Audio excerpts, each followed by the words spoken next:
নমস্কার বন্ধুরা, job updates and news চ্যানেলের পক্ষ থেকে তোমাদের সকলকে জানাই স্বাগত।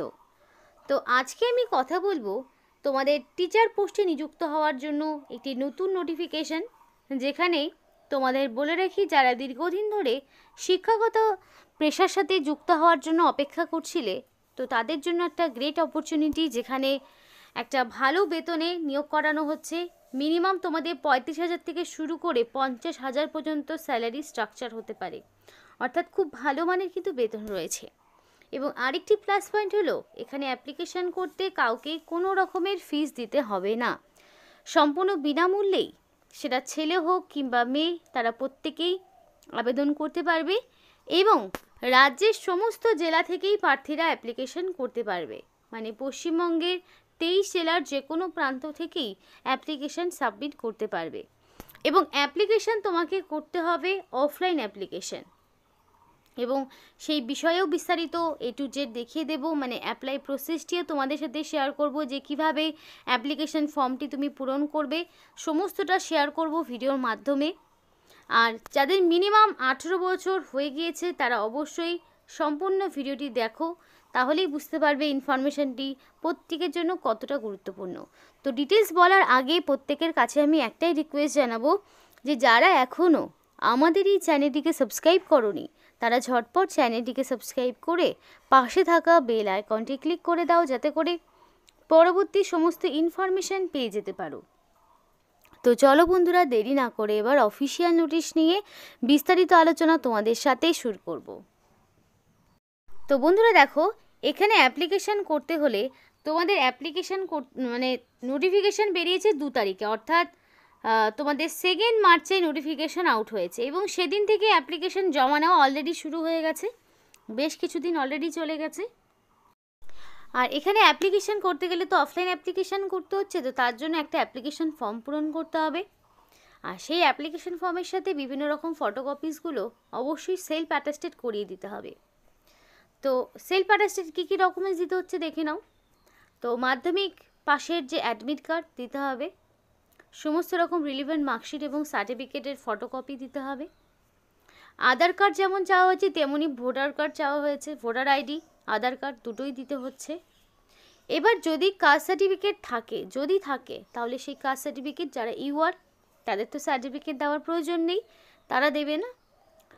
রিসেন্ট কালার পাসপোর্ট সাইজের ফটো, যেটা তোমাদের সাইজ বলা রয়েছে, তোমাদের এখানে দেখো black and white photograph strictly prohibited, কোনো রকম ব্ল্যাক অ্যান্ড হোয়াইট ফটোগ্রাফ দেওয়া যাবে না, অবশ্যই কালার ফটো হতে হবে, পরিষ্কার মেনশন করা রয়েছে। এবং তোমাদের যদি বিএড ডিএড ডিগ্রি থাকে সেগুলো দিতে হবে, ডিসেবিলিটি থাকলে দেবে, যদি না থাকে দেওয়ার প্রয়োজন নেই, আর যার নেই তার সাথে দেবে না। এবং সেলফ অ্যাড্রেস এনভেলপ সাইজ বলা রয়েছে, এগুলো দিতে হবে। এবার দেখো এই অ্যাপ্লিকেশন ফর্মটি তোমরা কিভাবে পূরণ করবে সেটা বলি। তো অ্যাপ্লিকেশন ফর্ম পূরণের জন্য তোমাকে এখানে একটা ফুল সিগনেচার করতে হবে। এক্স্যাক্টলি যেভাবে অ্যাপ্লিকেশন ফর্মটি পূরণ করতে বলছি সেভাবে অ্যাপ্লিকেশন ফর্ম পূরণ করবে, তাহলে অ্যাপ্লিকেশন ফর্ম বাতিল হওয়ার কোনো চান্সেস থাকবে না। নেম ইন ফুল, তোমার পুরো নাম দিতে হবে, এবং ব্লক লেটারে সেই ফর্মটি পূরণ করতে হবে। আর তোমার নাম মাধ্যমিক বা তার সমতুল্য পরীক্ষার অ্যাডমিটে এক্স্যাক্টলি তোমার যে নামের স্পেলিং রয়েছে সেই নামটাই দিতে হবে। জেন্ডার মেল হতে পারে বা ফিমেলও হতে পারে, কারণ ছেলে মেয়ে প্রত্যেকেই আবেদন করতে পারবে, তেমনই আবার ম্যারিড আনম্যারিড প্রত্যেকেই আবেদন করতে পারবে। ফাদার্স নেম চাওয়া হয়েছে in block letter, as per মাধ্যমিক বা তার সমতুল্য পরীক্ষার অ্যাডমিটে তোমার বাবার নামের যে স্পেলিং রয়েছে সেই নামটাই এখানে তোমাকে হুবহু দিতে হবে। ডেট অফ বার্থ চাওয়া হয়েছে, অ্যাজ পার মাধ্যমিক বা তার সমতুল্য পরীক্ষার অ্যাডমিটে এক্স্যাক্টলি তোমার যা ডেট অফ বার্থ রয়েছে সেইটাই বসাবে, এবং ডে মান্থ ইয়ার হিসাবে ডেট অফ বার্থ বসাতে হবে, এখানে দিন সংখ্যা মাস তারপরে তোমার বছর। এবার 1/1/2025 অনুযায়ী এক্স্যাক্টলি তোমার কত বছর কত মাস কত দিন হচ্ছে সেটাকেও মেনশন করতে হবে। কারণ কি, তোমাদের ডেট অফ বার্থ থেকে এক্স্যাক্টলি এই 1 জানুয়ারি অনুযায়ী হিসাব করে নেবে, সেই অনুযায়ী যা বয়স দাঁড়াবে সেই বয়সটাই এখানে দিতে হবে। এবার দেখো ন্যাশনালিটি অবশ্যই ইন্ডিয়ান হতে হবে, কারণ নোটিফিকেশনে পরিষ্কার বলা রয়েছে ইন্ডিয়ান সিটিজেনশিপ না থাকলে তোমরা আবেদন করতে পারবে না। রিলিজিয়ান যে কোনো হতে পারে, যে কোনো রিলিজিয়ানের প্রার্থীরাই আবেদন করতে পারবে।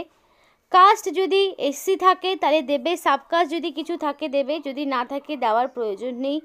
ফিজিক্যাল হ্যান্ডিক্যাপ যদি থাকো ইয়েস দেবে, যদি না থাকে নো। পার্সেন্টেজ দিয়ে দেবে কত পার্সেন্ট, যদি না হয় তাহলে এগুলো ফিল আপ করার প্রয়োজন নেই।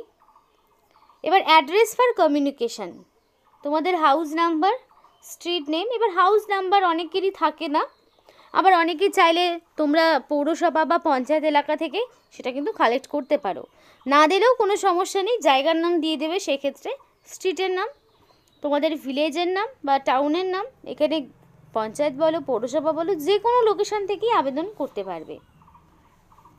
তারপরে দেখো তোমাদের পোস্ট অফিসের নাম চাওয়া হয়েছে, police station, district, state, pincode, mobile number, mail ID.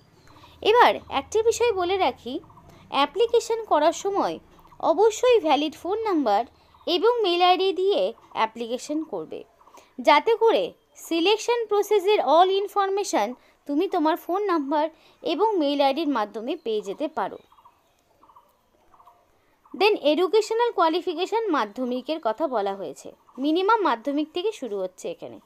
মাধ্যমিক তুমি কত সালে পাশ করেছো, তোমার বোর্ডের নাম, কি সাবজেক্ট ছিল, গ্র্যান্ড টোটাল মার্কস কত পেয়েছো তুমি, পার্সেন্টেজ কত দাঁড়াচ্ছে, তো এগুলো। এবার এই যে এখানে academic score office is only, এই জায়গাটা তোমাদেরকে পূরণ করতে হবে না, কিন্তু এই বক্স পর্যন্ত তোমাকেই পূরণ করতে হবে। মাধ্যমিকের সমস্ত ইনফরমেশান দিয়ে দিলে। এরপরে রয়েছে উচ্চ মাধ্যমিক, কত সালে পাশ করেছো, কোন বোর্ডের আন্ডারে পাশ করেছো, সাবজেক্ট কী ছিল, গ্র্যান্ড টোটাল এবং তুমি কতটা পেয়েছো মার্কস এবং পার্সেন্টেজ দিয়ে দিলে। এবার হায়ার স্টাডি, অনার্স নাকি পাস, অনার্স হলে কোন সাবজেক্ট, ইউনিভার্সিটি, সাবজেক্টের নাম, এই সমস্তটা দিতে হবে। এবার অনার্স হচ্ছে প্লাস পাস অথবা অনলি পাস, যদি যারা নর্মাল গ্র্যাজুয়েশন করেছে তাদের জন্য এই বক্সটি রয়েছে। এবার পার্টিকুলার ফর হায়ার স্টাডিজ, তো তুমি যদি পিজির কোনো সাবজেক্ট মানে কোনো সাবজেক্ট নিয়ে পিজি কমপ্লিট করে থাকো তাহলে সেই ইনফরমেশান দেবে। এবার অনেক রকম সাবজেক্টে নিয়োগ করা হচ্ছে, এবার সেই অনুযায়ী যা কোয়ালিফিকেশান, যদি বিএড বিটি পিজি বিটি লাগে এগুলোর ক্ষেত্রে তারা সেগুলো দেবে, এবার সেটা তার উপর ভ্যারি করবে। বর্তমানে যদি তুমি কোনো পেশার সাথে যুক্ত থাকো তাহলে সেই পোস্টের নাম, ইনস্টিটিউশনের নাম, কবে জয়েন করেছো, কতদিন পর্যন্ত কাজ করেছো, সেইগুলো দেবে। যদি না হয়ে থাকে দেওয়ার প্রয়োজন নেই। এবার অ্যাডিশনাল কিছু ইনফরমেশান রয়েছে, যদি সেটা ইয়েস হয় তাহলে ইয়েস, যদি না হয়ে থাকে তাহলে নো। বলছে অ্যাপ্লিকেন্টকে এখানে যদি বর্তমানে কোনো সার্ভিসের সাথে যুক্ত থাকে তাহলে সেক্ষেত্রে সেই ইনস্টিটিউশনের স্কুল নেম বা ফুল অ্যাড্রেস দেবে, যদি না থাকে তাহলে সেটা নো করবে। তারপরে যদি কোনো রকম পুলিশ স্টেশন বা পুলিশ কাস্টাডির কোনো ব্যাপার থাকে তাহলে সেগুলো, এগুলো ক্রিমিনাল রেকর্ড রয়েছে কি না, তো এগুলো ইয়েস নো করে তোমাদের পড়ে দেখতে হবে।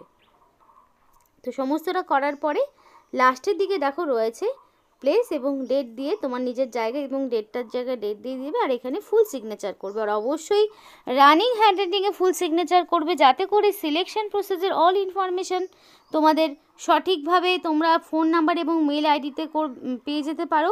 আর সিগনেচার যাতে কোনো রকম ভুল ভ্রান্তি কিছু না হয় করে এই অ্যাপ্লিকেশন ফর্মটি তোমাদেরকে জমা করতে হবে। এবার তোমাদের এখানে বেসিক্যালি অ্যাসিস্ট্যান্ট টিচার পোস্টে নিয়োগ হচ্ছে, যেখানে তোমাদের ডাইরেক্ট রিক্রুটমেন্ট করানো হচ্ছে। মিনিমাম তোমার বয়স 20 বছর, অবশ্যই 1/1/2025 অর্থাৎ 1 জানুয়ারি অনুযায়ী বয়স হিসাব করা হচ্ছে, এবং ম্যাক্সিমাম 40 বছর, অর্থাৎ 20 থেকে যার বয়স 40 বছরের মধ্যে। আমার বলতে শুরুতে একটু ভুল হয়েছিল যে মিনিমাম 18, না মিনিমাম 18 না, মিনিমাম তোমাদের 20 লাগবে, ম্যাক্সিমাম 40। মানে 1985 থেকে এদিকে 2005-এর মধ্যে যাদের জন্মসাল তারা আবেদন করতে পারবে। এবার ক্যাটাগরি ওয়াইজ বয়সের ছাড় পাবে, আপার এজ লিমিটে 5 বছরের ছাড় পাবে এসসি এসটিরা। তাহলে এসসি এসটি হলে পারে 20 থেকে তারা 45 পর্যন্ত আবেদন করতে পারবে, শুধুমাত্র এসসি এসটিরা। এবার যদি হয়ে থাকে ওবিসি এবি ক্যাটাগরির মধ্যে তাহলে তারা 3 বছরের ছাড় পাবে, সুতরাং তারা 20 থেকে 43 পর্যন্ত আবেদন করতে পারবে ওবিসি এবি ক্যাটাগরির প্রার্থীরা। এবং যারা ফিজিক্যালি হ্যান্ডিক্যাপ তারা এখানে 8 বছরের ছাড় পাবে। বেসিক্যালি 10 বছরের ছাড় হয়, কিন্তু এক্ষেত্রে 8 বছরের ছাড় দেওয়া হচ্ছে। এবার দেখো এখানে স্যালারিটা অবশ্যই ফিক্সড অ্যাজ পার লেটেস্ট রোপা অনুযায়ী যে স্যালারি হয় সেই অনুযায়ী স্যালারি তোমরা পাবে। অ্যাসিস্ট্যান্ট টিচার পোস্টে নিয়োগ হচ্ছে রামকৃষ্ণ আশ্রম বিদ্যালয়ের পক্ষ থেকে, বাংলা মিডিয়ামে তোমাদেরকে নিয়োগ করানো হচ্ছে। এবার এখানে তোমাদের দেখো যে সিলেকশন প্রসেস সবটাই কিন্তু বলা রয়েছে। এই যে অফিসিয়াল ওয়েবসাইটটা, এই অফিসিয়াল ওয়েবসাইটের লিঙ্ক তোমাদেরকে ভিডিও ডেসক্রিপশন বক্সে দিয়ে দেবো, এখান থেকে তোমরা বাকি ইনফরমেশন পেয়ে যাবে। এবার এখানে তোমাদের রিটেন টেস্ট থাকছে পার্ট 1 পার্ট 2 হিসেবে 45 এবং 10, অ্যাকাডেমিক কোয়ালিফিকেশান এবং ভাইবা এবং ক্লাসরুম ডেমনস্ট্রেশন, এগুলো সব মিলিয়ে 100 নাম্বার রয়েছে। 100 নাম্বারের একটা পরীক্ষা হবে, তার ওপর বেস করে তোমাদেরকে এখানে নিয়োগ করানো হবে। অ্যাপ্লিকেশান করতে হলে তোমাদেরকে বাই হ্যান্ড অ্যাপ্লিকেশান পাঠাতে হবে। 18 তারিখ তোমাদের পরিষ্কার বলা রয়েছে, 18 তারিখ হচ্ছে অ্যাপ্লিকেশান করার লাস্ট ডেট। এই নির্দিষ্ট সময়ের মধ্যে তোমাকে অ্যাপ্লিকেশান করতে হবে। এই যে ঠিকানা রয়েছে অবশ্যই সানডে এবং হলিডেজ বাদ দিয়ে যাবে। বেলা 12টা থেকে বিকাল 4টে পর্যন্ত সময় রয়েছে। অবশ্যই ব্ল্যাক বল পয়েন্ট পেন দিয়ে অ্যাপ্লিকেশান ফর্মটি পূরণ করবে, নীল কালি দিয়ে করবে না। এবং ফিল আপ করার আগে অবশ্যই সমস্ত রকম ইনফরমেশনগুলো পড়ে নেবে। আর ওভার রাইটিং কিংবা হোয়াইটিং স্ট্রিক্টলি প্রহিবিটেড, পরিষ্কার বলা রয়েছে। এবং applicant shall not be use type or handwritten copy of the said form.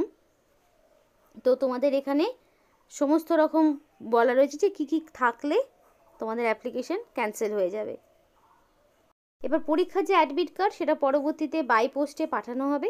যে ঠিকানা তোমরা দেবে সেই ঠিকানায় পাঠাতে হবে, মানে পাঠিয়ে দেবে এরা। এবং সেই কবে তোমার রিটেন এক্সামিনেশন হচ্ছে সেই টাইম, ডেট, ভেন্যু সেই অ্যাডমিট কার্ডে লেখা থাকবে। তো দুটো সাবজেক্টের টিচার পোস্টে নিয়োগ হচ্ছে, একটা হচ্ছে লাইফ। তো তোমাদেরকে আগেই বললাম যে তোমাদের রামকৃষ্ণ আশ্রম বিদ্যালয়ের পক্ষ থেকে করা হচ্ছে নিয়োগটি, এবং এখানে সমস্ত ঠিকানা বলা রয়েছে। নোটিফিকেশন 2 তারিখে বেরিয়েছে, রেফারেন্স নাম্বারও রয়েছে। তো এখানে তোমাদের মেল ফিমেল প্রত্যেকে আবেদন করতে পারবে, কিন্তু অবশ্যই ইন্ডিয়ান সিটিজেনশিপ থাকতে হবে। তো এই ছিল আজকে সম্পূর্ণ ভিডিওটি ভালো লাগলে অবশ্যই লাইক এবং চ্যানেলটিকে সাবস্ক্রাইব করে আমাদের সাপোর্ট করো, আমাদের সাথে থেকো, পাশে থেকো। আর ভিডিওটি সম্পূর্ণ